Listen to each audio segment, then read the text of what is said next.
I want to start with a single fact, not a theory, not an interpretation, a fact that archaeology has confirmed and that historians have never fully explained. Within a single generation, every major civilization in the late Bronze Age Mediterranean collapsed. Not one of them. Not most of them. Every one. Egypt nearly fell. Mycenae fell completely. The Hittite Empire, which had dominated Anatolia for centuries, vanished from the historical record almost overnight. Ugarit burned and was never rebuilt. Cyprus shows destruction layers that archaeologists still cannot fully. Before you can understand what was destroyed, you need to understand what existed. The late Bronze Age Mediterranean was not a collection of isolated kingdoms bumping against each other. It was a system, a genuinely interconnected network of trade, diplomacy, and communication that operated with a sophistication most people never associate with 1200 BCE. Egypt was corresponding regularly with the Hittites in Anatolia. The Hittites were trading with Mycenaean Greece. Mycenae was connected to Cyprus. Cyprus was a copper hub supplying the entire eastern Mediterranean. Ugarit, on the Syrian coast, was functioning as a cosmopolitan trading port where merchants from a dozen different cultures lived and worked side by side. We know this in extraordinary detail because they wrote it down.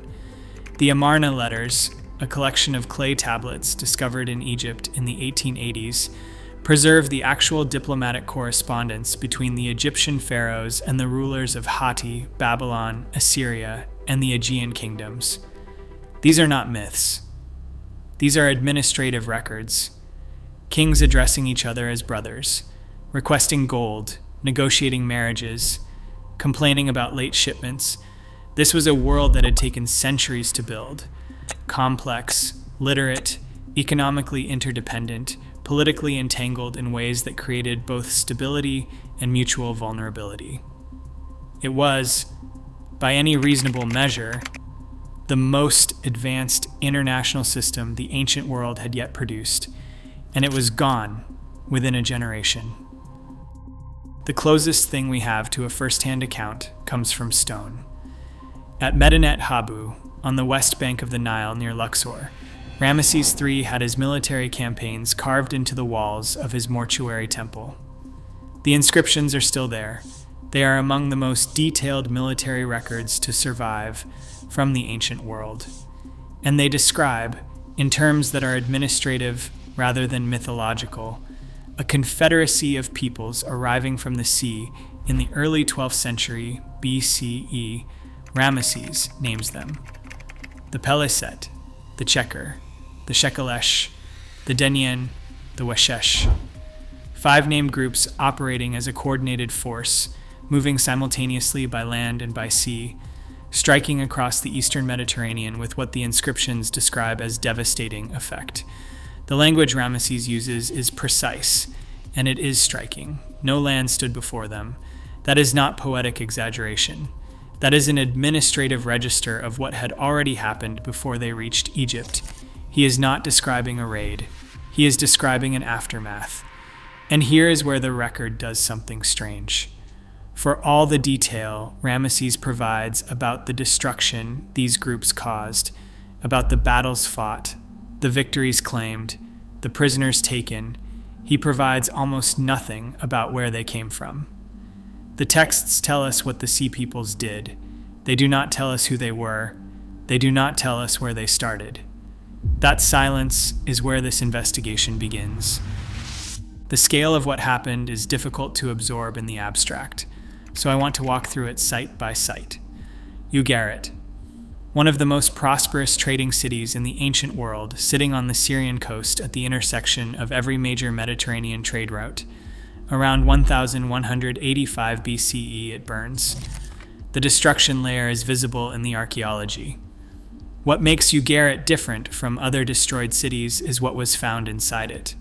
A clay tablet, still in the kiln when the city fell, preserving the last letter from the king of Ugarit to the king of Cyprus. He is asking for grain. He is describing attacks from the sea. He does not know his city is already ash. Ugarit was never rebuilt. Mycenae, the dominant power of Bronze Age Greece, the civilization that gave us the Iliad's heroes, collapses completely. The palace burns. The administrative system that ran it, a script called Linear B, disappears from the record entirely. Not gradually. It simply stops. The Hittite Empire had stood for centuries. It had fought Egypt to a standstill at Kadesh and negotiated one of the oldest surviving peace treaties in human history. Within a generation of the Sea People's arrival, it is gone. The capital, Hatui, is abandoned and burned. This is not decline. Decline is gradual. This was simultaneous, widespread, and in archaeological terms, almost instantaneous. Something ended everything at once. For most of the 20th century, the question of where the Sea Peoples came from was purely archaeological. Pottery styles, architectural comparisons, linguistic fragments, educated inference built on physical remains. Then ancient DNA entered the conversation, and the inference became something harder to dismiss. The most significant work has come from Ashkelon, a coastal city in what is now Israel, identified in the archaeological record as a Philistine settlement. The Philistines are the biblical name for the Peliset, one of the 5 groups Ramesses III named on the walls of Medinet Habu. Researchers extracted ancient DNA from burials at Ashkelon spanning the Bronze Age transition. What they found was unambiguous. At the exact horizon of the collapse, a new genetic signature appears in the population, ancestry consistent with the Aegean, with southern Europe, appearing suddenly in the southern Levant at precisely the moment the Sea Peoples arrive in the Egyptian record. This was not gradual migration, this was arrival. But here is what the DNA also shows, and this is the part that unsettled me most. The genetic signatures across the different Sea People groups are not uniform. The Peliset show Aegean ancestry. Other groups show different profiles. This was not one people with one homeland making a coordinated journey. Different origins, different genetics, moving together. What held a coalition of genetically distinct peoples together across an entire ocean? That question does not have an answer yet. Here's the part that I find most difficult to explain away. The Sea Peoples do not fade. They do not decline into smaller kingdoms or fragment into traceable successor cultures in the way that most historical groups do when their moment of dominance passes. They do not leave a literary tradition. They do not leave inscriptions in their own language. They do not leave a body of religious texts or administrative records that archaeologists have confidently attributed to them. They simply stop appearing in the record. Within a generation of the events Ramesses III describes, the coalition as a named functioning entity is gone. The Peliset become the Philistines, absorbed into the Levantine archaeological record where they can at least be tracked through distinctive pottery and eventually through DNA. That is the one thread that survives. The others vanish. Tijeker, Shekelesh, Denyen, Weshesh. These are not obscure footnotes. These are groups that Egyptian military records describe as having brought down every major civilization in the Mediterranean. And after those records, there is nothing. No graves confidently attributed to them. No origin texts recovered from a homeland. No account written in their own words of who they were or where they came from or what they believed they were doing. Someone drew a line. Before it, they are everywhere in the record. Feared, named militarily decisive. After it, nothing. That is not a natural ending. That is an erasure. What the collapse actually erased is not discussed enough. Linear B, the writing system of Mycenaean Greece, disappears completely at the collapse horizon.